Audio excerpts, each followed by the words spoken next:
네, 매주 화요일에는 용감한 기자들과 만나는 시간입니다. 오늘도 어김없이 CBS 이정주 기자 그리고 겸공의 박형광 기자 두 분 나오셨습니다. 어서 오십시오. 네, 안녕하십니까. 네, 반갑습니다. 잘 지내고 계시죠? 아, 그럼요. 네. 아니 근데 좀 피곤해 보이네 우리 박형광 기자님. 어제 중요한 취재원을 만났는데 새벽 2시까지 달리시더라고요. 그래서 많이 잡섰어?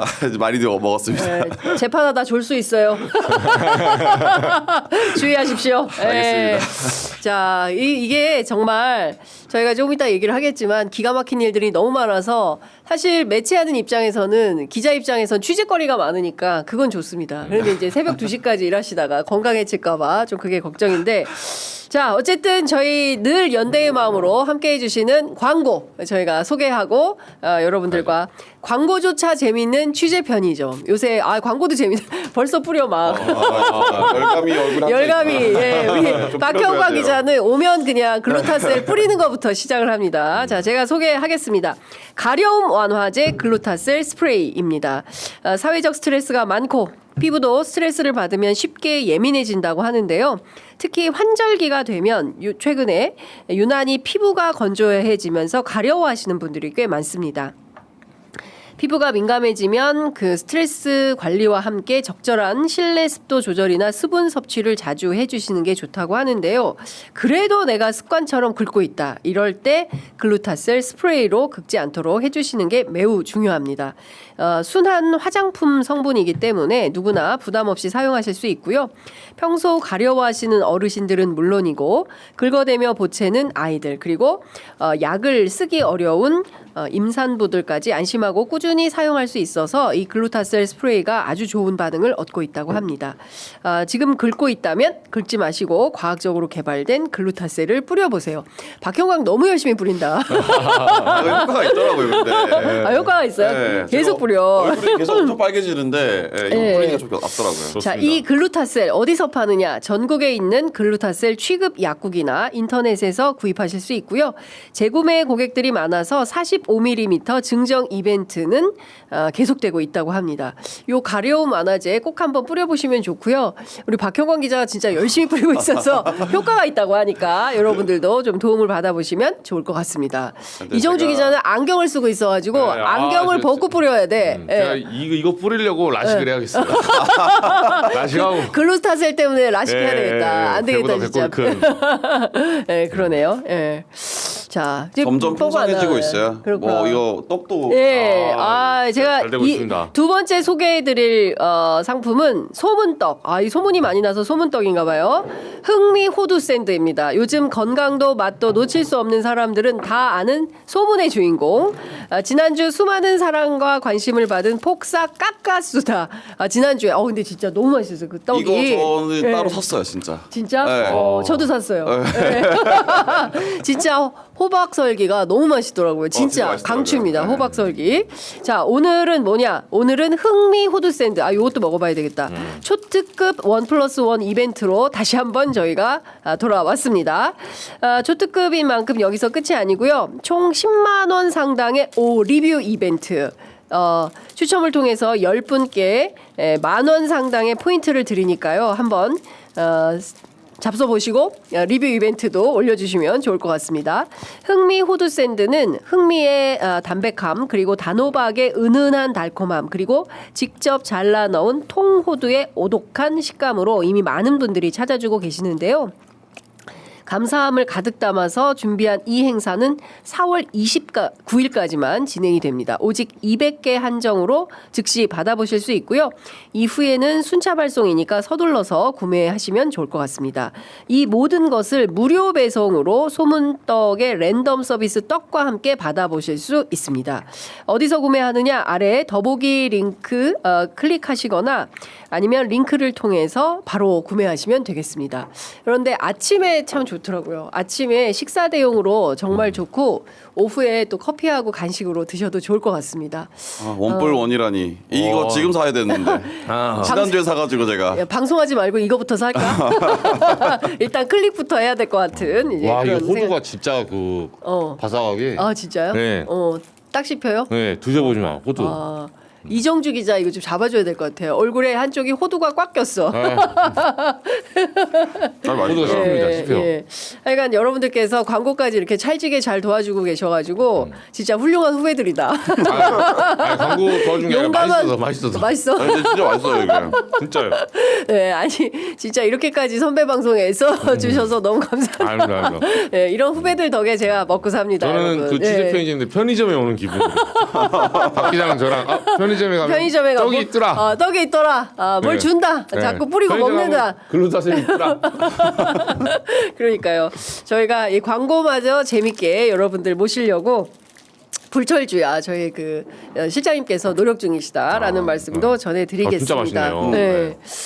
자, 저 이정주 기자가 떡 드시고 계시니까 일단은 제가 박형광 기자하고 얘기를 좀 해봐야 될 것 같은 생각이 좀 드는데 우리가 뭐 이 얘기부터 좀 시작을 해보긴 해야 될 것 같아요. 너무나 어이없는 일들이 있었기 때문에 그런데 내란 우두머리 혐의 2차 공판 뭐 시청자 여러분들께서도 어제 뉴스로 다 확인도 하셨을 거고 그리고 오늘도 저희가 그 한정혜 의원 그리고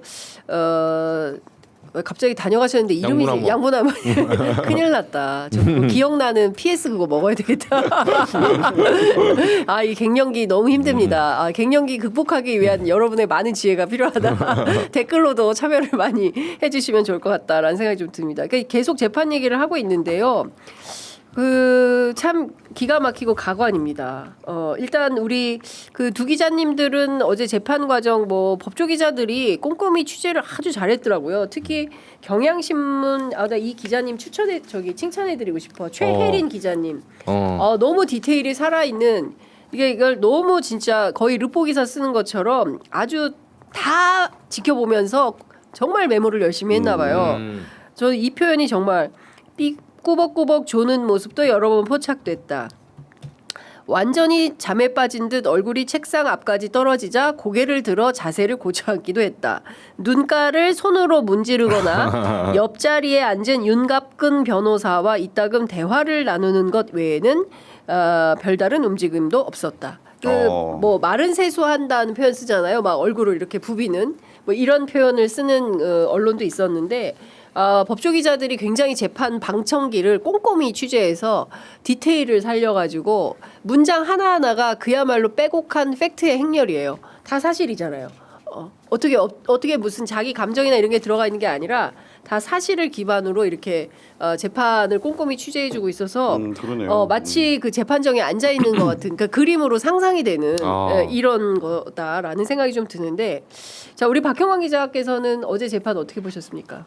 저는 이제 좀 통쾌하더라고요. 뭐 윤석열이 뭐 반성하거나 할 거라는 기대도 안 했고 당연히 똑같은 얘기를 할 거라고 생각을 했고 그 특전 대대장 김영기 중령 그분이 나는 사람에 충성하지 않는다. 그 장면이 좀 그게 사실은 그 문구 자체가 윤석열이 검찰총장이 되는 그리고 스타가 되는 그 발판이 됐던 문구였잖아요. 그걸 되돌려주며 똑바로 해라. 너 잘 생각해봐라. 너 어떻게 스타 됐는지를 말해주는 것 같아서 좀 통쾌했다. 그러니까요. 저는 진짜 그분 김영기 대대장, 그다음에 조성현 단장, 진짜 참군인 이분들이 다 그 박정훈 대령에 대한 얘기를 하고 있잖아요. 그죠. 이정주 기자님은 어떻게 보셨어요? 저는 조금 그러니까 지난번에 공개하지 않았을 때보다는. 그러니까 지금 여론에 좀 질타를 받으면서 지기현 부장판사가 궁금했었거든요. 이분이 지기현. 네. 어제 썸네일 핫이 뭐였냐면 지기현 얼굴 공개였어요. 그렇죠. 첫 지기현 얼굴 공개. 내일 유튜브 다 제목이 이게 점점점 너냐? 너였냐? 지기현 너냐? 네, 너였냐? 그러니까 우리가 뭐 도전 골든벨, 뭐 연수원 사진 이걸로 보다가 그렇죠. 실물은 이제 처음 본 거니까. 네, 사실 그 다음에 지규현 목소리. 그죠. 윤석열보다 더 궁금한 게 지규현이었어. 맞아요. 도대체 누구길래? 도대체 뭐가 잡혔길래 여기까지 끌고 오냐? 그렇죠. 근데 약간 눈치를 보는 것 같아요. 근데도 아직 그 어제 같은 경우는 법원 지하 주차장 거기로 들어왔잖아요. 그렇죠. 윤석열. 이것도 특혜예요. 아직도. 맞습니다. 그 들어보니까 법원 지하 주차장 이용하는 게 법조인들이 하는 말은 구속된 피고인들이 달아날 수 있잖아요, 보통. 그러니까 호송 차량 그렇죠. 실어서 맞습니다. 이 사람들이 도주 우려가 있기 때문에 아까 양호담 의원님이 도주 우려 있다고 그랬는데. 네, 지하로 이렇게 오고 하는 거지. 네. 그 외에는 무조건 포토라인에 서고 들어와요. 그렇죠. 네, 근데 네. 윤석열만 지금 특혜를 베푸고 있는 거죠. 지금도. 네. 왜 지하철장 옵니까? 아니 정식으로 1층 그 출입문으로 들어와야 돼요. 네. 네, 사진 기자한테 찍히기도 하고 포토라인에서 백불 뭐 받기도 하고 본인이 이제 그 질문을 받고 난감하든 난감하지 않든 그걸 거부하는 것도 하나의 취재의 일환이거든요. 그렇습니다. 예, 윤석열에게도 그 기회를 줘야 돼요. 왜 안 줍니까 직위원 부장판사? 그러니까. 예, 아직도. 네. 그래서 아직도 특혜가 지속되고 있는데 네.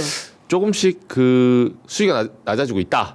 예, 그래서 보니까 어제 유시민 작가가 굉장히 세게 칼럼을 썼더라고요. 자기는 결국은 이 네. 사법농단처럼 이게 전행하는 거 있죠. 판사의 전행. 네. 이거를 제재하는 건 두 가지 방법밖에 없어요. 현행법상 국회 탄핵 그렇죠. 아니면 대법원장의 징계. 네. 근데 둘 다 지금 작동이 하기 힘든 예. 이런 상황이기 때문에 유시민 작가는 나는 나의 표현의 자유 이용해서 계속 항의를 하겠다.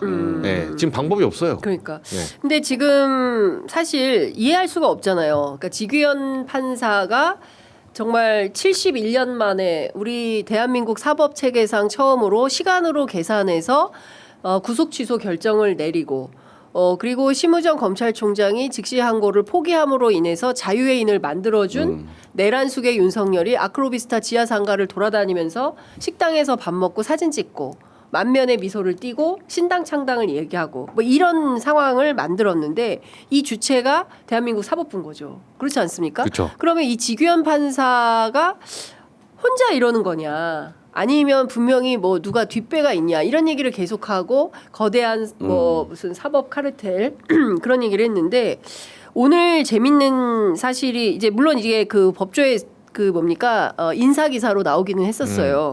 근데 별로 주목받지를 못했는데 법원 인사가 나가지고 원래는 박정재, 박정길 두 판사하고 사실상 대등 재판부를 그 구성을 하고 있었어요.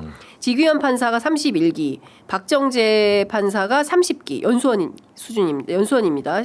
사시가 아니라 박정길 판사가 29기 또래예요. 이렇게 구성을 하고 있다가 갑자기 2월에 법원 인사가 나면서 김의당 유영상으로 바뀌어요. 어제 이제 재판부가 사진이 다 공개가 됐잖아요. 지규현뿐만 아니라 배석 판사 두 사람의 얼굴도 공개가 됐어요.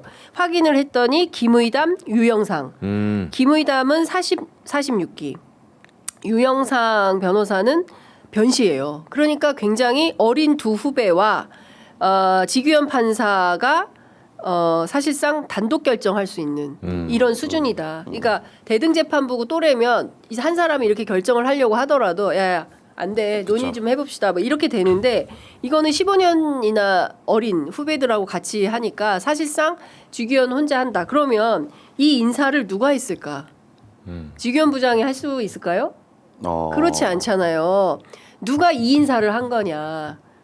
그리고 지규현 부장이 결정할 수 있도록 길을 튼 건 누구냐. 쉽게 말해서 지금 지기현 혼자 결정해라. 할 수 있도록 해주겠다. 그치. 그리고 지기현의 마음을 아는 누군가가 그렇게 결정을 했다라는 것처럼 아닌가. 보인다. 이거 취재 좀 해주세요. 네, 알겠습니다. 예, 근데 이게 법조기자들 진짜 취재 좀 해주세요. 웃긴 게 이제 지기현 판사 입장에서는 뭐 억울하다고 할 수 있을 거예요. 근데 이 상황 자체만 놓고 보면은 저희가 의심을 안 할래 안 할 수가 없는 상황이고 그리고 방금 말씀하셨던 것처럼 구속 취소 같은 경우에는 뭐 날짜를 시로 바꿔가지고 해줬잖아요. 네. 그러면은 그게 지금부터의 스탠다드가 돼서 기준이 돼서 앞으로 적용이 돼야 되는데 네. 그 또 검찰은 즉시 항고도 안 했고 그 시간으로 하지 말고 날짜로 해라라고 네. 지침도 내리면서 그냥 윤석열만 풀어준 꼴이 된 거잖아요. 사실상 그렇죠. 그 전에 기준으로 다시 돌아온 거고 이 자체가 사실 일반인들이 봤을 때 굉장히 비상식적이죠. 그렇죠. 네. 그러니까 이거는 뭐 왜 이러는지를 찾아봐야 되는 거예요. 지규현 판사가 당황했다는 거잖아요. 여론의 반응이 너무 안 좋아서 최근에 선배들한테 전화해서 형 나 이거 재판 어떻게 해야 돼? 상의했다는 거잖아요. 인생 실전이죠. 그리고 김승원 의원이 이제 후배 판사였는데 네, 오른쪽 귀가 따가울 정도로 말을 많이 하는 후배였다라고 이제 얘기를 하고 있어요. 그러면 그리고 또 약간 무슨 그 공보 그리고 언론에 뭐 막 알려지고 뭐 그리고 실제로 뭐 고등학교 개포고등학교 이게 취재가 세게 들어갑니다. 맞아요. 동기들에 따르면 살짝 관종미가 있는 분이다. 이런 얘기까지 이제 그 신장식 국회의원이 얘기를 하던데 그러니까 종합을 하면 지규현 판사 혼자만의 결정이 아닐 가능성이 매우 높고 그렇다면 법원에 지하주차장으로 들어오는 것도 지규현 재판부가 결정하는 거 아니에요. 서울고법이 결정하는 그쵸. 거잖아요. 그러면 이거는 우리 사법부가 영향을 미쳤나? 그런 것은 아닐까? 누굴까? 네, 누굴까? 예. 나오세요. 네, 댓글창에는 막 그분의 이름이 뭐 나오고 있긴 합니다. 그러니까 이게 지규현만 볼 것은 아니다. 물론 지규현 재판부가 어떻게 진행하는지를 기자들이 앞서 말씀드린 대로 세게 취재를 하면서 동시에 누가 이런 판을 짜고 있는지에 대해서 우리 법조 기자님들께서 취재를 좀 해주십사. 제가 당부를 드립니다. 예. 아니, 그리고 사법부에 대해서 그러니까 어떤 사람들은 그런 우려를 해요. 우리나라가 솔직히 말하면 뭐 대배심제가 있는 것도 아니고 네. 뭐 미국처럼 검사장 직선제, 뭐 법원장 직선제 이런 게 아니잖아요. 네. 그러다 보니까 여기에 대해서 막연한 그러니까 유교 문화와 그 상권 분립이 약간 결합되면서 우리나라의 고질병이 뭐냐면 이게 암행어사 비슷한 과거급제와 상권 분립을 동일시하는 경향이 있어요. 근데 사법부는 태초가 그렇지 않거든요. 네. 예, 분리를 시켜서 권력 균형의 견제의 문제인데 네. 이 견제는 결국은 법관의 양심으로 하지만 그 법관조차도 그 양심이라는 거는 어떻게 표현하면 양심을 알 수가 없어요. 측정할 수가 없거든요. 네. 근데 그 부분을 전적으로 법관의 양심이 견제받지 않는 양심을 주겠다는 게 아닙니다. 원래. 그렇습니다. 예. 근데 우리가 지금 이 보는 행태가 사람들께서 사법부 얘기하면 정치권에서는 그렇게 얘기하죠. 네. 입법, 행정, 사법이 있다 보니까 입법부를 유일하게 이제 통제할 수 있는 쪽이 사법부니까 네. 거기에 대해서까지 뭐 탄핵을 하거나 이런 좀 부담이 생겨요. 네. 그러면 너네 독재하겠다는 거야 이 소리를 들으니까 그래서 조금 잠잠한 건데 시민들은 비판할 수 있어요. 네. 비판할 권리가 있고 당연히 그걸 논할 수 있죠. 근데 막연하게 아직도 사람들이 아이고 판사님, 검사님 이런 게 있거든요. 그쵸. 그렇지 않아요. 그렇지 않습니다. 그리고 이런 부분은 특히나 우리가 뭐 대등 재판부니 뭐 일반 재판부 이걸 어떻게 합니까? 형사소송법 뭐 120조 우리가 어떻게 알아요? 네. 근데 이번에 윤석열이 제대로 과외시켜주고 있잖아요. 사람들에게. 일반 사람들이 그걸 배우고 있는 거예요. 예. 그래서 저는 이 재판부 문제도 그 기자들도 많이 취재를 하지만 네. 그 일반 시민들도 이거를 매의 눈으로 좀 쳐다볼 필요가 있어요. 그렇습니다. 네. 예. 요거를 이름 얘기하면서. 네. 지금 뭐 방금 전에 진성준 민주당 정책위 의장이 원내대책회의에서 이런 얘기를 했네요. 한덕수 총리의 직무를 지체 없이 정지시킬 것을 제안한다. 권한대행은 국민이 직접 선출한 대통령과 같지 않다는 헌법재판소 판결에도 불구하고 대통령과 권한대행의 권한이 차이가 없다고 강변하며 법률안 거부권을 비롯해 무제한으로 권한을 남용하고 있다. 이제 이렇게 비판을 했습니다. 이것은 한덕수 총리의 그 대선 출마 초입기에 들어갔기 때문에 이런 얘기를 한 것이 아닌가 싶은데 지금부터는 그 대선 얘기를 좀 해봐야 될 것 같습니다. 자, 오늘 국민의힘 경선 2차 진출자 4인 컷오프 결정이 됩니다. 7시에 저녁에. 저녁 7시. 예. 자, 누가 꼴찌예요? 대개는 누가 1등이에요? 이걸 물어보는데 이번 4등. 경선은 4등 싸움이죠. 4등이 치열하다. 국민의힘 대선 경선은 4등 싸움이고 저는 안철수 나경원이 왔다 갔다 한다고 봅니다. 근데 저는 개인적으로는 나경원 대표가 의원이 예. 4등 간다. 로 봅니다. 나경원이 네. 이제 들어간다. 네. 안철수가 컷오프 된다. 네, 안철수 의원이 너무 주목도가 없어요. 언론 주목도가 너무 낮아요. 지금 보면 네. 어쨌든 나경원 의원도 낮기는 하지만 드럼통 효과인가? 네, 그래도 나경원 의원은 그 본인이 가지고 있는 그 세력들이라는 게 있거든요. 당 생활을 오래 하면서. 예. 근데 안철수 의원은 지금 뭐 국민 여론으로 한다고 하지만 네. 그 역선택 방지 조항 넣고 그래서 당 지지층 그 무당층들이 투표를 하는 거거든요. 그래서 무당층들의 인지도 면에서는 나경원 의원도 그렇게 빠지지 않는다. 그래서 저는 나경원 의원이 되지 않을까 네. 생각해 봅니다. 어떻게 보세요? 저도 똑같아요. 4등은 나경원이고. 나경원이다. 이렇게 보는 이유는 두 가지인데 안철수 의원 같은 경우는 타이밍을 못 잡았어요. 그게 무슨 말이냐면 저는 제가 늘 하는 말 있잖아요. 돈은 거짓말하지 않는다. 사람이 거짓말하지. 안랩 주가 한번 보십시오. 네. 안랩이 초반에 4월 1일 그쯤에 첫 주에 12만 원까지 올랐어요. 네. 어제 종가 7만 6천 원. 다시 내려왔습니다. 돈은 거짓말하지 않는다. 돈은 이야. 저는 무조건 그 사람들이 좀 그 오해하는데 제가 대학교 때 주식 동아리 하지 않았습니까? 네. 정치부 기자 중에 주식 동아리 저밖에 없어요. 저는 아리까리 할 때 시장을 먼저 봐요. 시장을 돈 먼저 거짓말, 돈까지 거짓말 하잖아요. 김용남 의원이랑 비슷하네. 네. 아니 그죠 용남이 형 김용남 의원도 용남이 형. 네. 김용남 의원 제가 봤을 때 검사하다가 수사를 하시면 시작한 것 같고 네. 저는 수사를 받는 입장에 시작을 한 거예요 처음에 뭐 제가 뭐 네. 그런 나스닥 뭐 하진 네. 않았지만 코스닥으로 제 주변에 그런 어떤 주가 가지고 조사받은 사람이 상당히 많아요. 대학교 때는 작은 범죄자였지 네. 우리나라는 거의 투기판이거든요. 네, 근데 나중에 이제 크고 작은 뭐 이렇게 자본시장 뭐 법 위반 뭐 이렇게 있거든요. 근데 예. 제가 옆에 지켜보면서 이건 제가 나중에 얘기할 상법 개정하기 위해서 이재명 대표 말한 거 제가 인상 깊게 봤는데 예, 이 자본주의를 제대로 세워야 되는 그런 네. 한국인데 돈은 거짓말하지 않는다는 게 사람이 자기 그러니까 진짜 베팅을 해야 되잖아요. 그러면 큰 돈이 들어가면 절대 거기서 함부로 함부로 그럼요. 선택하지 않습니다. 예. 냉정히 말하면 돈이 작으니까 막 하는 거야. 뭐 10,000원 빵, 30,000원 빵 네. 이러도 되니까. 예, 한 100만 원 올려보세요. 눈빛 달라지거든요, 사람이. 그래서 저는 안랩을 보고 이미 틀렸다. 근데 안랩의 그 시점 잘 보잖아요. 네. 저는 이제 저도 저도 정성평가적으로는 안철수가 이상하다는 알죠. 그러나 그래프를 보고 분석을 해봤어요. 그래프를 보고 이제 딱 떨어지는 시점이 있거든요. 네. 여론조사 지지율 그래프보다 그 안랩 차트가 훨씬 정확하다. 그죠? 안랩 차트 반발짝 더 빨라. 제가 봤을 때. 심지어. 예, 여론은 따라오는 거예요. 안랩이 떨어지니까 여론이 떨어지는 거지. 안랩 보면 또 올라간다. 예, 풀보다 먼저 눕는다. 뭐 주가가 먼저 가거든요. 바람보다. 예. 그런 건데 그래서 떨어진 시점이 언제부터입니까? 그게 4월 이제 중순인데 그 무슨 일이 있었냐면 네. 안철수 후보가 이제 그 당시에 김문수 그러니까 한덕수 대망론 하면서 김문수 현재 후보 쪽으로 소위 말해서 위장 취업자들 막 들어갑니다. 네. 그렇죠, 그렇죠. 예, 지금도 많이 저는- 들어가 예, 있죠. 저는 캠프에서 들은 말이에요. 뭐 박수영 의원 등등 거기 사람으로 안 봐요. 그러니까 그쪽 사람으로 안 봐요. 예, 이거 위장 취업자야. 아 근데 박수영 의원도 뭐 중간에 잠깐 말하자면 박수영 의원도 기자들 만나서 본인이 나 뿌락친 거 너무 티나나? 뭐 이런 얘기를 하세요. 박수영은 뿌락지야? 네. 그러니까 본인은 이제 한덕수 총리가 나오면은 네. 좀 그 다리 그렇죠. 그 가교 역할을 하겠다라는 그렇죠. 거를 공공연히 말하고 다니십니다. 그렇죠. 그러니까 저는 보니까 세상에 그러니까 그렇게 이제 캠프가 구성되면서 네. 김문수 캠프가 살짝 하락세였는데 다시 반등을 합니다. 반등을 하면서 안철수 후보가 자리를 잡으려면 결국은 그 표를 나눠 먹는데 한동훈 후보랑 나눠 먹는 표잖아요. 그치. 그리고 전반적으로 극우파 쪽이 전반적으로 기권을 하거나 표심이 사람들이 대선을 이겨야겠다. 네. 예를 들면 전략적 투표를 해야겠다. 이게 살아나야 되거든요. 네. 근데 그 전략적 투표를 막은 게 지금 한덕수 카드예요. 그러니까 그 전략을 한덕수로 제시한 거지. 네. 사람들은 누가 봐도 명확 관하잖아요. 네. 캠프는 부인하겠지만 김문수, 뭐 나경원, 홍준표로 대선이기 힘든 상황이거든. 구도가 그래요. 네. 구도가. 근데 냉정하게 이제 한동훈, 안철수로 혹시 되지 않을까?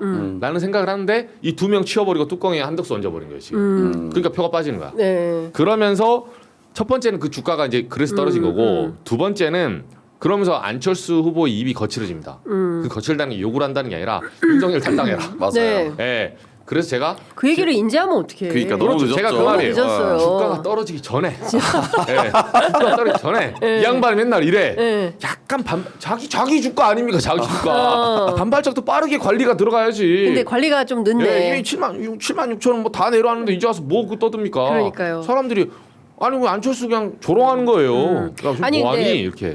박수영 의원이 나는 진짜 뿌락지인가라고 기자들한테까지 얘기를 티나나? 뒤에서 얘기를 하시죠. 어. 네. 공공연하게 이렇게 앞에서 공개적인 자리에서 하진 않은데 네. 기자들 만나는 자리에서 그렇게 해요. 그래서 기자들이 속으로 그러는 거죠. 네. 너무 티나는데. 너무 티나는데. 네. 아니 그러면 일단 이번에 이제 사인 컷오프도 이제 중요하지만 사인 컷오프 이후에 27일인가요? 이번 주 일요일이죠. 그쵸. 2인 네. 컷오프가 결정되는 게. 다음 주? 이번 주 일요일인가요? 네, 벌써 27일이에요. 맞아요. 여러분 오늘 22일이에요. 4월 다 아, 갔습니다. 대선 42일 남았어요. 네. 정신 차려 박형광.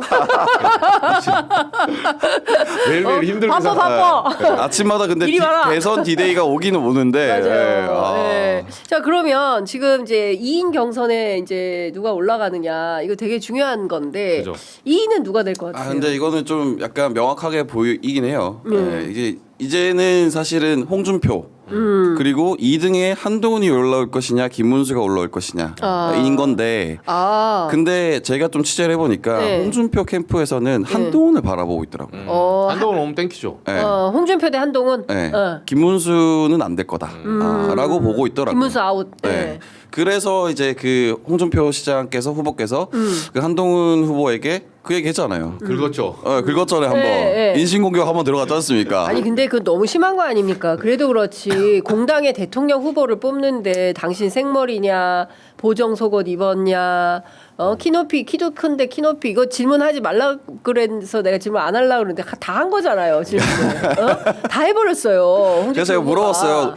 이거 캠프에서 전략 짠 거예요? 물어보니까 아니래요. 아 다 몰랐대. 진짜요? 네, 그냥 홍준표 시장께서 후보께서 그냥 그 자리에서 하신 거래. 와. 개인기죠, 개인기. 네, 그래서 그 뒤에 이제 네.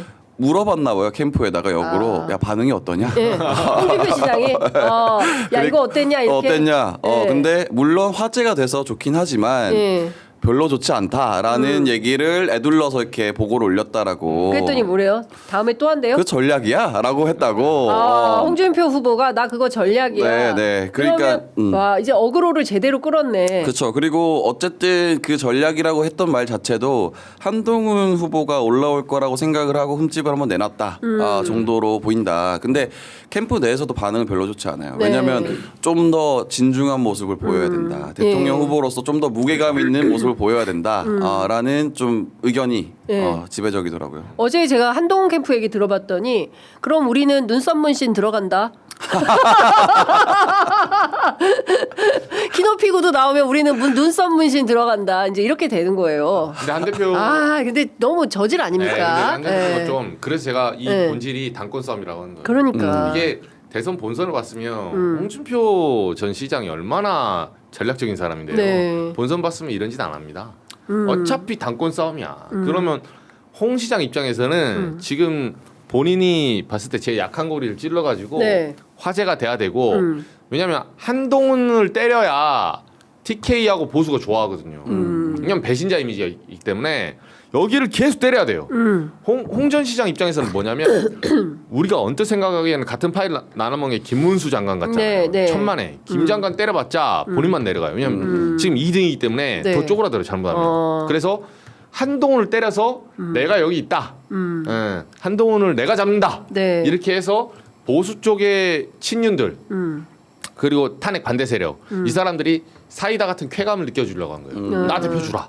네, 근데 이게 전형적인 당권 싸움이래. 맞죠? 네, 네. 본선 가면 이렇게 안 해요. 근데 홍준표 후보는 지금 좀 절박한 것 같긴 해요. 왜냐면은 이번에 어떻게 해서 의원들이 네. 홍준표 캠프에 그렇게 많이 들어갔냐. 뭐 이철규 의원부터 맞아요. 해가지고 네. 뭐 이렇게 신윤 핵심 그룹도 다 들어갔고 윤한홍 의원 뭐 이렇게 해가지고 어떻게 된 거예요? 물어보니까 이번에는 전과 다르게 홍 후보께서 직접 전화를 돌렸다 의원들에게. 직접 전화를 돌렸다. 열심히 했다고 들었어요. 그 전에는 뭐 내가 직접 전화 내가 가면 따라오는 거지 네. 라는 마인드였다며 이번에는 직접 의원들한테 전화를 돌리니 의원들도 이번에 이 양반이 진짜 급한가 보다 절박한가 보다 좀 바뀔라나 보다 라고 하고 많이 붙었다라고 하더라고요. 그래서 홍 시장은 끝까지 간다. 본인이 실제로 뭐 이긴다 생각하고 끝까지 간다. 한덕수가 나오더라도 절대 단일화는 없다. 네. 이제 한동훈 캠프에서는 어떤 얘기가 들리냐면 전직 당협위원장들까지 네. 한동훈 대표가 직접 전화한대요. 어. 얼굴도 모르는데. 전화합니다. 홍준표 후보한테 영향받나?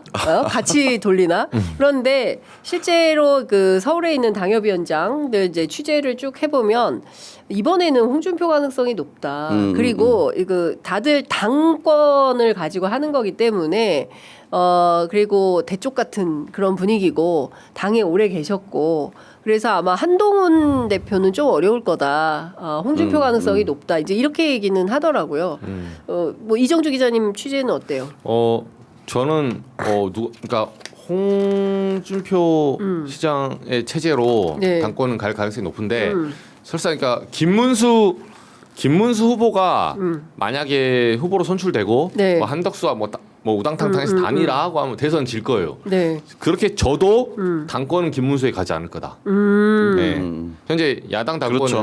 이미 가기 그림이 힘들죠. 나오고 있고 김문수 후보 같은 경우는 캠프 내에서 이렇게 얘기하거든요. 그러니까 아까 말한 그런 프락치, 네. 그러니까 자칭 말하는 그런 프락치들조차도 김문수 후보는 그 약간 스타일이 그렇대요. 옆에서 충신들이 와서 얘기를 한대요.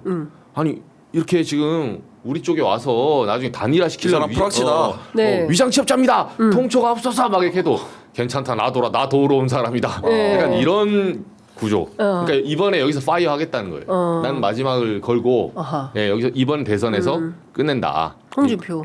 예, 김문수. 김문수. 예, 김문수 후보가 그런 맞아요. 입장이래요. 네. 그래서 캠프에 있는 사람들은 좀 양가적인 감정. 도대체 뭐하는 짓인가? 누가 봐도 뻔히 네. 여긴 유비군인데 저쪽에 갖다 바치려고 온 역관계를 쓴 간신이 왔는데도 그걸 품고 있는 거예요. 역관계 간신. 네, 오히려. 예. 그리고 지금 어쨌든 전광훈 목사가 나온다고 본인이 막 했잖아요. 네. 근데 그거에 뭐 우리가 봤을 때 우습지만 사실 김문수 후보의 어떤 지지세는 그러네. 거기서부터 나온 거란 그렇죠. 말이에요. 예, 예. 그래서 이게 진짜 그 전광훈 목사가 대선에 나온다라고 네. 했을 때 이 지지세가 완전 꼬꾸라질 수 있다. 그것도 한번 주목해 봐야 될 겁니다. 그렇군요. 네. 그러면 막판에는 홍준표, 한동훈 가능성이 굉장히 높고 그쵸. 그랬을 때 만약에 홍이 된다면 한덕수 단일화 그거 절대 안 한다고. 안 되죠. 네. 절대 안 한다고.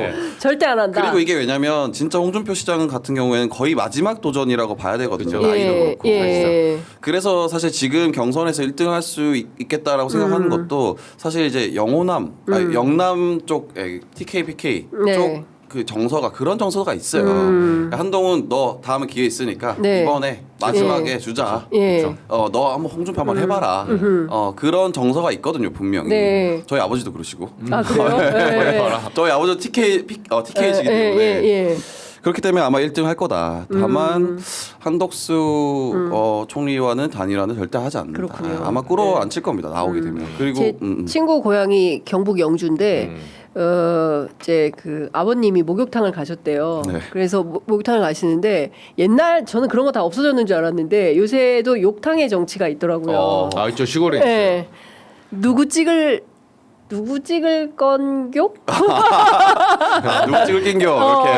낑겨. 네, 뭐 이렇게 물었대요. 그래서 뭐 모르겠다. 투표 안 한다. 이렇게 얘기했더니 아니다. 이번에는 김문수다. 그러니까 저작거리 민심은 또 김문수 찍어야 된다. 그러니까 극우 유튜브 열심히 보시고 뭐 이런 분들은 김문수 찍어야 된다. 이제 이런 얘기들을 한대요. 근데 어쨌든 지금 그 정광훈 목사. 네, 정광훈 목사가 어떻게 나오면은, 하는지 네. 그건 이제 그 표가 분산될 가능성이 있는 것이고. 근데 뭐 진짜 나올까요? 정광훈 목사?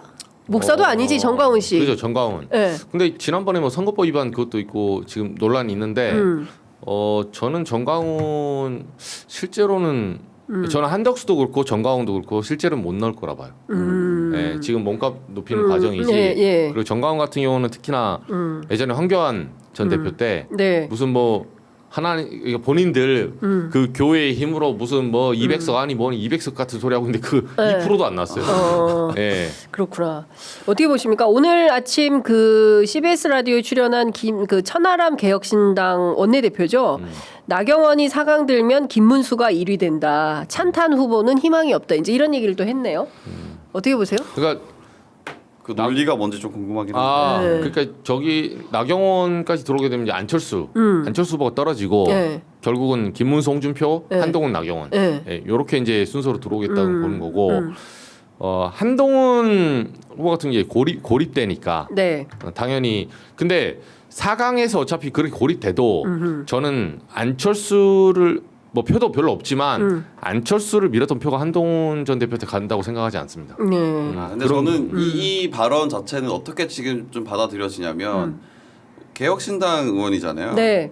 그러니까 너네 이준석 필요하지 않아? 그렇죠. 너네 이준석 필요할 걸? 이 얘기를 하고 있는 것 같아요. 아니 근데 이준석 의원이 오늘 네. 아침 신문에도 나왔는데 절대 단일화는 없다라는 주장을 하잖아요. 어떻게 보세요? 정치인의 말은 절대 믿지 않습니다. 그래서 제가 어젯밤에 명태균 씨하고 통화를 길게 했어요. 근데 새로운 차원에서의 그 판단을 좀 하는 것 같아요. 댓글창에 뭐 명태균 왜 취재 안 하냐 막 이런 글들이 올라와가지고 기자들은 다 취재하고 있습니다. 놀지 않습니다. 네, 밤에도 일하고 열일합니다.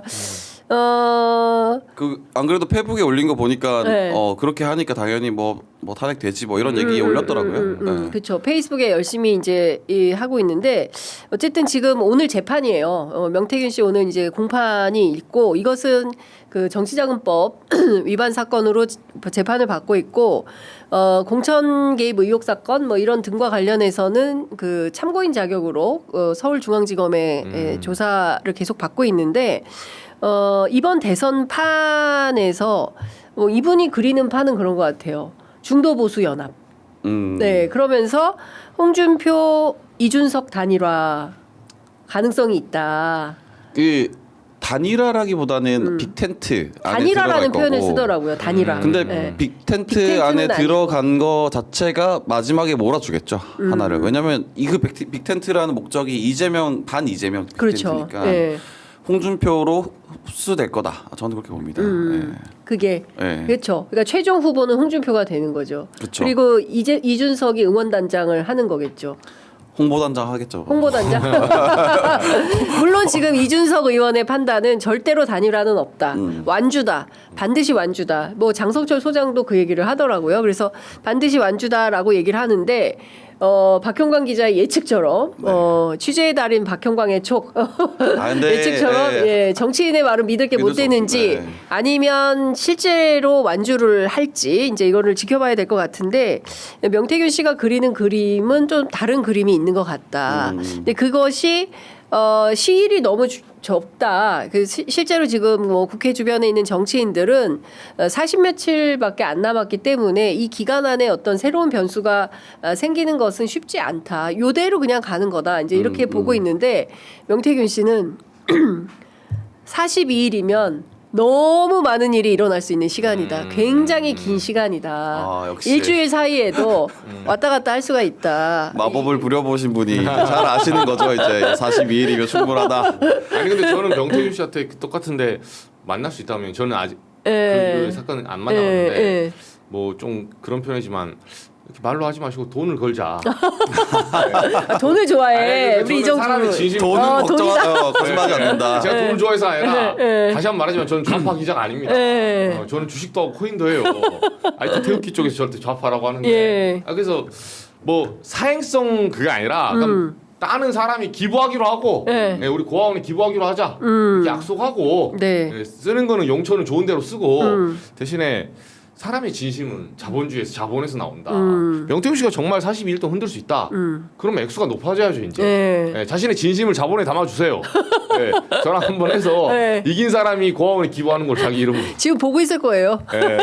취재 편의점 보고 이거 있을 겁니다. 항상 챙겨보시죠. 네, 나중에. 열심히 보십니다. 예. 네. 그럼 명태균 씨는 뭐 이준석 후보한테 거세요 100만 원. 100만 원? 예. 더 100만 크게 걸어야 되나? 100만 원으로 100만 원은 좀 너무 이거 약한 거 아니야? 통이 크세요? 통이 매우 크죠. 아, 네, 그래요? 그럼요. 그럼 제가 따로 만나서. 사실상 이게 그 옛날 어르신들 말대로 조선 팔도를 호령한 사람인데 그렇죠. 지금 어쨌든 창원교도소에서 특별 대우를 받았대요. 창원교도소 설립 이후에 최대의 거물이 들어왔다.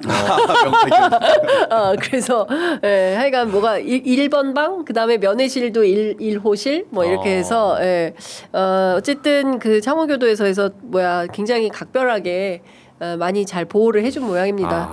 여하튼 이제 중요한 것은 대선판이 어떻게 흔들릴지 정말 42일 오늘이 D-42일 아니겠습니까? 이제 40일 정도 남은 시간 안에 어떤 변수가 생길지 봐야 되는데 어쨌든 국민의힘 경선은 홍준표 가능성이 매우 높다. 그랬을 때 단일화는 물 건너간다. 없다. 그리고 한덕수는 그러면 어떻게 되는 거예요? 집에 가요? 내 밑으로 들어오라 이렇게 하겠죠. 저 홍준표가. 네. 예. 왜냐하면 그게 어쨌든 반 이재명 정서가 보수 진영에는 있기 때문에 네. 둘이 함께 끝까지 갈 수는 없을 겁니다. 그 압박을 견딜 수가 없을 거예요. 맞아요. 네. 그러니까 누군가 하나는 무릎을 꿇어야 되는 상황이 올 겁니다. 그렇군요. 네. 자, 국민의힘과 보수 쪽의 분위기가 어떻게 흘러가는지 저희들이 좀 계속 보도록 하고요. 또 제가 여쭤볼 게 있어요. 그 민주당의 장경태 의원이 이제 이거 좀 폭로한 지가 좀 됐어요. 김건희 씨가 계엄 당일에 성형외과를 방문했다. 그러니까 12월 3일 오후 6시 25분 서울 서초구 성형외과를 찾아서 계엄 직전인 9시 반까지 머물렀다. 예, 이게 사실은 상당한 목격자의 신빙성 있는 진술을 토대로 한 거다라는 건데 오늘 장경태 의원이 이제 겸공에 출연을 해서 프로포폴 얘기를 하더라고요. 김 여사는 3시간 동안 성형외과에서 무엇을 했나? 업계 종사자들은 이 정도 시간이면 프로포폴 등 다른 불법적 약물 투여를 의심해 볼 수 있다고 한다. 이제 박동만 원장 얘기를 하고 있는 건데요. 지금도 대통령 자문의인가 보죠? 박동만 의사가? 였던 걸로는 알고 있는데 지금도 맞나요? 지금 대통령이 없는데. 아 그러네. 죄송합니다. 예, 그러네. 대통령이 공석이네. 불법. 예, 공석이네 공석. 네, 예.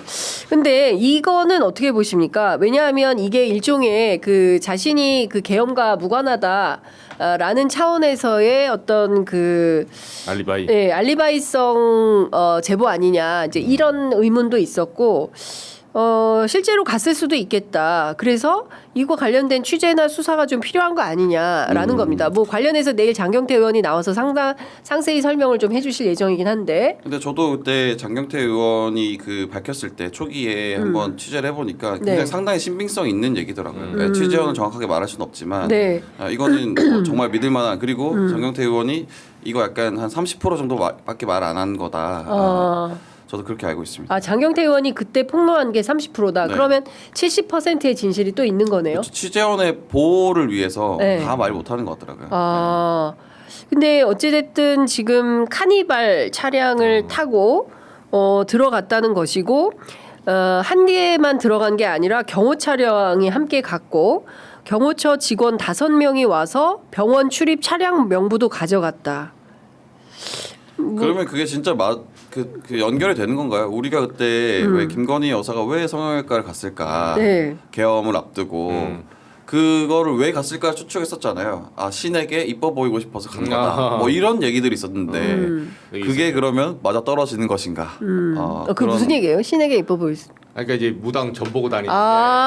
예, 그때 말씀드렸잖아요. 계엄이. 네.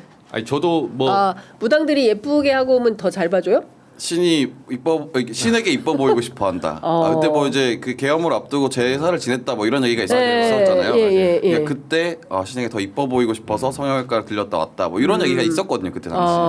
그 설이 있다. 이거 고발하면 안 되니까 그럼요. 설이 있다. 그런 얘기가 있었습니다, 저희들이 실제로. 취재한 내용을 말씀드리요. 절대 고소 고발하시면 안 한참 됩니다. 놀래가지고 제가 그거 진실이 아닙니다.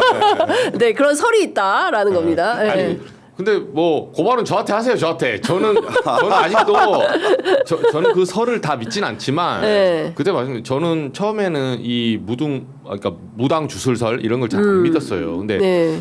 한번 말씀드렸죠. 제가 지금도 그게 의문인 게 그 윤석열 그 3월 12일 선거일로부터 3월 9일 3구 대선 선거일로부터 정확하게 1000일에 12월 3일이 딱 떨어져요. 맞아. 그 얘기 했었어요. 맞아. 그때 소름 돋았지, 맞아. 네. 아니 저는 처음에 설마 했다니까요. 근데 딱 떨어져요 1000일에. 그래서 12월 3일이 화요일에다가 의원들이 다음날 본회의가 있어서 다 서울에 있는데 그 국회에서 해제할 수 있는 조건이 다 됨에도 불구하고 왜 하필 이렇게 날짜를 골라도 심지어 내부에서는 이런 말도 있어요. 날짜를 골라도 왜 이렇게 안 좋은 날을 고르냐. 정무적으로는 정말 하지 아이수를 둔 거거든요. 네, 그렇죠. 평일에. 근데 그 1000일 주술적 1000일 말고는 설명이 안 돼요, 사실. 설명 안 돼요. 뭘로 설명할 거예요, 그거를 지금? 근데 숫자 1000, 2000 뭐 이런 걸 좋아하는 거죠. 그게 탁탁 떨어지는 게 있거든요. 그래서 저는 이건 좀 받았을 거다. 그때부터. 저도 그 전에는 사실 건지법사 취재는 했지만 아이 법사님 뭐돈 좋아하는 사기꾼이겠지라고 생각을 했어요. 라고.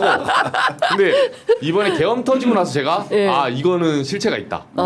예, 의대 정원 2,000명부터 예. 시작해서 예. 1,000, 2,000, 뭐 5로 끝나는 거 있잖아요. 네. 포항 뭐 시장 가면 뭐 이명수 기자가 말한 것처럼 뭐 105만 원. 예, 뭐꼭 5개씩 네. 끝자리를 5로 딱 끝내야 되고 이런 부분들 이게 의식하지 않으면 나올 수 없는 부분들. 그러니까요. 근데 좀 이상한 것은 실제로 뭐 관저로 불러서 할 수도 있잖아요. 시술 같은 거. 그리고 이제 과거에 박근혜 때도 그런 논란이 있었던 것은 사실인데 근데 굳이 왜 이날 갔다면 왜 갔을까에 대해서는 본격적으로 좀 이것도 아까 저 지규현 재판부 법조가 취재한다면 이건 좀 사회부 기자들이 민환 기자들께서 좀 취재를 좀 해주십사 제가 당부를 좀 드리겠습니다. 좀 궁금해요. 궁금하잖아요. 왜 갔을까? 가서 정말 뭘 했을까? 진짜 계엄하고 아무 상관이 없을까? 그리고 12월 4일 삼청동 안가에는 정말 법조 4인방만 있었을까? 계엄의 기획자는 없었을까? 누굴까? 이런 거 궁금하지 않습니까? 그래서 기자들이 좀 더 취재를 했으면 좋겠고 말씀 나온 길에 JTBC하고 중앙일보가 동시에 단독 보도를 했으니 건진법사 요새 계속 터지고 있어요. 맞아요. 이번에는 무슨 내용이 나왔냐면 전 통일교 간부에게 수억 원을 받았다. 그리고 윤석열 부부 만남을 주선했다라는 거예요. 요건에 대해서도 사실 건진 쪽에 우리 박경환 기자가 취재 계속하고 있죠. 이게 저희가 어디서 소스가 나온지는 알겠는데 네. 알고는 있는데 네. 이거는 사실 조금 더 취재를 한 뒤에 말씀을 좀 드려야 될 부분인 것 같아요. 네. 그래서 저도 그쪽 요거 라인 취재하고 있구나. 그쪽 요거. 라인으로 꽤 오랫동안 얘기를 하고 있죠. 네. 네, 얘기를 하고 있고 네. 사실 뭐 좀 짜잘짜잘한 거 말고 진짜 확실한 게 있는지를 좀 확인하고 있어요. 사실 네, 오, 박형광은 취재 중 네. 짜잘짜잘한 거 통일교가 이렇게 짜잘 얘기하면 안 되는데 아니. 굉장히 훌륭한 보도였습니다. ATV 아니. 중앙일보 네. 아니 잔잔말이야? 아니 박 기자님 그럼 이거 잔발이라고 생각하는 아니 전혀 아 지금 아주 훌륭한 보도였습니다. 중앙일보보다 잔잔말이네. 제가 다 놓쳤어요. 네. 홍준표 시장 합법으로 박 기자님 이런 거 잔발이라 생각하는 거 아니잖아. 아니죠 전혀. 우리가 잔발이 기사를 소개하진 않을 거야. 전혀 예. 있더라. 예. 네. 아니 근데 이게 보면 이상한 종교들하고 연관이 돼 있잖아요. 신천지. 그 다음에 통일교. 통일교. 이게 네. 계속 이렇게. 그 다음에 실제로는 핵심은 무속. 그렇지 않습니까? 예. 그러니까 이거는 사실 조직표 때문이라고 하는 것 같아요. 예, 통일교 뭐 신천지 쪽은 그쪽을 뭐 믿거나 하기보다는 예, 조직이 너무 세니까. 세니까 신천지는 지시 한 번이면 10만 표거든요. 그래요. 그러니까 10만 표 이상도 될 거예요. 정확하게는 모르겠는데 아무튼 제가 그때 알고 있기로는 그냥 움직일 수 있는 표는 10만 표. 간단하게 움직일 수 있는 표는 그 이상이라고 저도 알고 있거든요. 정치인들 입장에서는 굉장히 그렇죠. 유혹을 많이 느끼겠네요. 한 번 만나고 10만 표면은 얼마든지 만나죠. 예. 다 만나고 싶을 것 같은데. 그죠. 이렇게 경선에 출마하는 사람들은 다 만나고 싶을 것 일단 같은데요. 이 종교 신천지 쪽도 네. 적으로 만들면 안 돼요. 그러니까 최소한 나 찍어달라는 아니어도 우리 떨어뜨리려고 많이 적이 되잖아요. 그럼 거의 표적이 돼가지고 우르르 몰려가서 낙선 운동 실제로 하기 때문에. 근데 다만 여기가 이제 생각보다 네. 지역구에서는 표가 스프레드돼 있으니까 네. 지금까지 파워를 발휘하지 못한 거고 특히나 전국 단위 대선에서는 네. 이게 유혹이 가죠 당연히.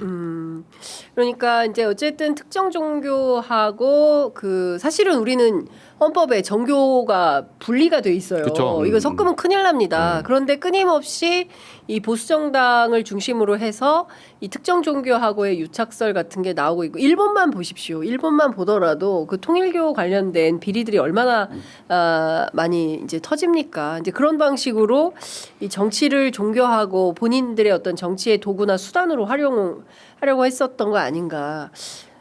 근데 이 사람들은 그렇게까지 이렇게 동원될 필요가 있을까요? 통일교 입장에서도 좀 뭐 이렇게 그럴 필요는 뭐가 얻는 게 있어서 그런가? 얻는 게 있겠죠. 반사이익이 있구나. 그렇죠. 예. 근데 그러니까- CBS 입장에서 이거 세게 보도해야 되겠는데. 저희는 이제 종교부에서 계속 취재하고 있고 저희는 이제 주 타겟이 사실 신천지예요.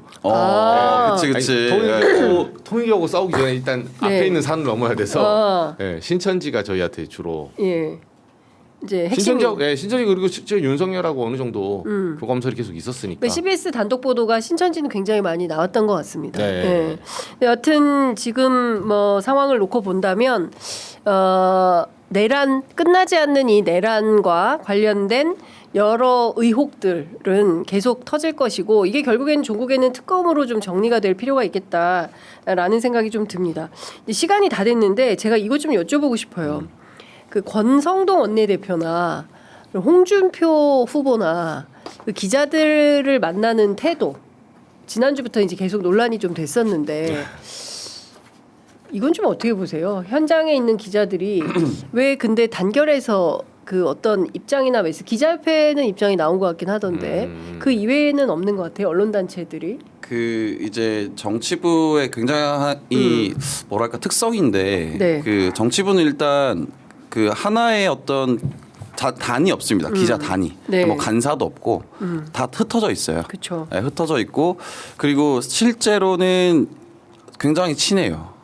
그러니까 술도 먹고 밥도 먹고 그 권성동 뭐 홍준표 이렇게 해서 그렇기 때문에 이 쇼를 하는 거거든요. 그러니까 저번에 보시면 홍 후보가 굉장히 뭐라고 한 채널의 기자가 있어요. 네. 두 분 엄청 친한 걸로 알고 있어요. 저도. 거의 단독 맨날 거기서 나오죠. 예, 예. 그래서 엄청 그냥 이게 사실은 오히려 뭔가 더 애정 표현처럼 느낀다 기자들이. 물론 그 이제 이너서클 안에 못 들어와 있는 기자들은 안 들어와 있는 기자들은 뭔가 저 사람 왜 저렇게 하냐라고 하지만 그게 다 좀 이해되는 측면이 있어요. 그래서 보면 현장에서 좀 날카로운 질문들이 별로 안 나오거든요. 예, 예. 그런 맥락에서 좀 이해하시면 될 것 같다. 그렇군요. 좀 답답하네요. 그런 얘기 들어보니까. 예. 근데 옛날에는 뭐 짬짬이해가지고 기자들하고 뭐 이렇게 몇 바꿔 먹고 뭐 이런 것들이 이제 경제부에서는 재벌들하고 종종 정치인들도 마찬가지고 그런데 그런 거 좀 없어졌을 거라고 생각했는데 기자들의 좀 다른 야수성이 좀 부족해졌다라는 생각도 좀 듭니다. 저도. 직장인이 되면 안 됩니다. 네. 기자가 돼야 됩니다. 그러니까 근데 정말 이게 박경화 왜냐면 기자처럼 물면 놓지 않고 불독 정신으로 이게 저도 이렇게 기자에 대해서 말하는 것 자체가 굉장히 조심스러워요. 사실 보시면 말하는 거 들으면 알겠지만 이제 그런 분위기가 있는 거죠. 사실 기자들끼리 서로 기자들을 비판하기 좀 어렵고 그리고 기자들과 정치인들이 이렇게 친하게 지내는 유착이라고 말할 수 있을지는 모르겠지만 아무튼 친하게 지내는 그 관계를 비판하는 것 자체가 굉장히 어려운 분위기가 형성되어 있습니다. 그러니까 취재원하고는 불가근 불가원이고요. 너무 유착되면 큰일 납니다. 맞습니다. 예. 검찰 기자들 보십시오. 기사다운 기사 하나도 못 쓰고 끝내 누구지? 우리 만배 형님한테 법카 받아가지고 밥 먹으러 다니고 다 고발돼가지고 전부 수사받고 그러지 않습니까? 예. 그래서 심지어 보수당에서는 그러니까 박 기자랑 저랑은 그 국민의힘 취재 열심히 해서. 요쪽 라인을 예, 취재하니까 그러니까 예. 우리가 박 기자나 저나 이제 매체는 좌파였고 그러니까 좌빨 기자 하면서 취재를 하니까 맨날 겉도는 딜레마가 있어요. 예. 근데 말씀하신 대로 그 경계선 불가군 불가원인데 예. 그 불가원까지는 쉬워요. 그냥 가만히 있으면 돼. 네. 불가근이 힘든 거야. 그쵸. 그러니까 가근이 힘든 거지 사실은. 불가는 쉬워요. 근데 맞아요.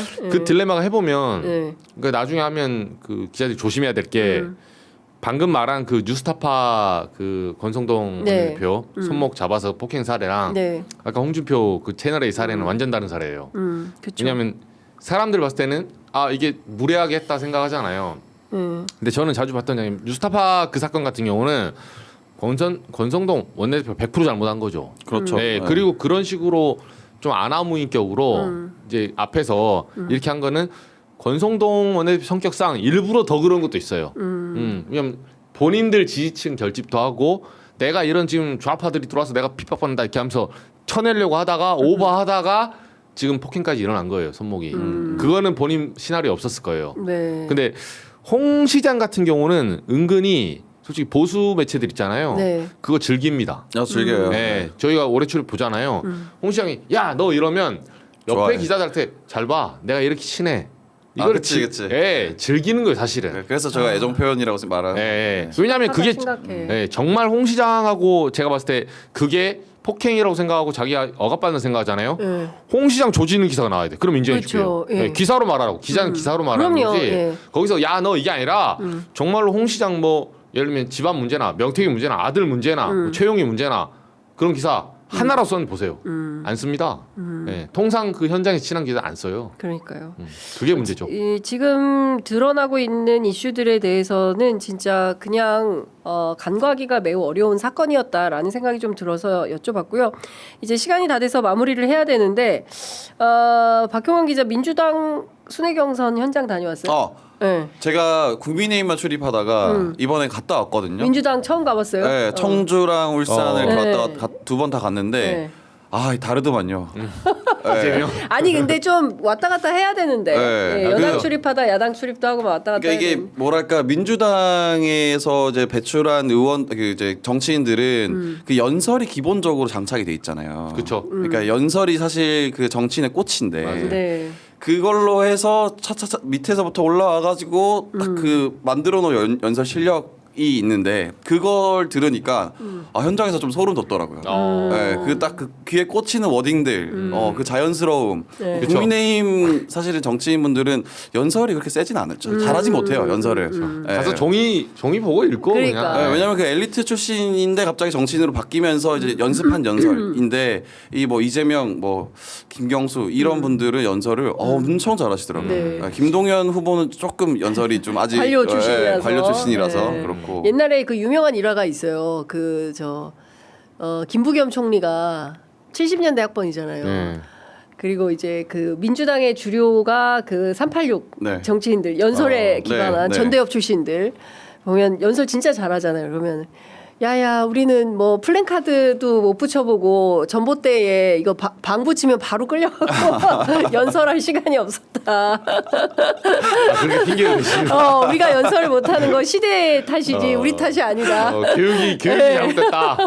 네, 그런 얘기를 막 해서 정치권에 이제 화제가 되기도 했었는데 어찌됐든 그래도 민주당의 경선에서는 정책이 나오잖아요. 네. 네, 그리고 어제 뭐 종합주가지수 5,000 그렇죠. 포인트까지 만들겠다. 상법 개정안도 말씀하시고. 네, 상법 개정안 얘기도 하고 그다음에 이제 검찰 개혁은 너무 기본으로 장착돼 있고 대통령실의 세종시 이전 이슈라든가 굵직굵직한 정책 현안들이 굉장히 많이 터져 나왔어요. 근데 이제 이쪽은 바퀴벌레 뭐 자동차 그렇죠. 차바퀴 이렇게 하고 있으니까 이게 양쪽이 안 되는 거예요. 뭐 물론 이제 세종시 이전에 대해서는 국민의힘 후보들도 이제는 가야 된다라는 입장을 정하긴 했는데 정책과 관련해서는 완패다. 이런 말씀을 좀 드릴 수밖에 없고 방금 전에 속보가 하나 들어왔는데 이재명 암살단 모집 SNS에 아이고. 글을 올린 30대가 검거됐다는 소식이 들어와 있고요. 이재명 후보 측에서 지금 더 위험해져서 신변 보호 강화의 필요성을 느낀다. 관련해서 경찰이 현재 검토 중에 있다라는 소식까지 전해드리도록 하겠습니다. 오늘 재밌었습니다. 두 분 말씀 정말 잘 들었어요. 뭐 더 하실 얘기 있으세요? 아닙니다.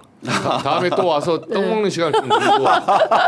소문떡으로 떡 맛있어요. 떡을 좀 길게 아, 먹을 수 좋습니다. 있게. 예. 네. 자 글루타셀 스프레이와 소문떡 네. 예, 여러분 함께해 주시기 다음에 이렇게 바랍니다. 뿌리면서 먹어볼게요. 좀 약간 기괴한 장면. 미안해. 뭐 이거 좀 먹어도 되잖아요. 네, 먹어. 네. 네. 자 고맙습니다. 다음 주 뵙겠습니다. 네, 네, 고맙습니다.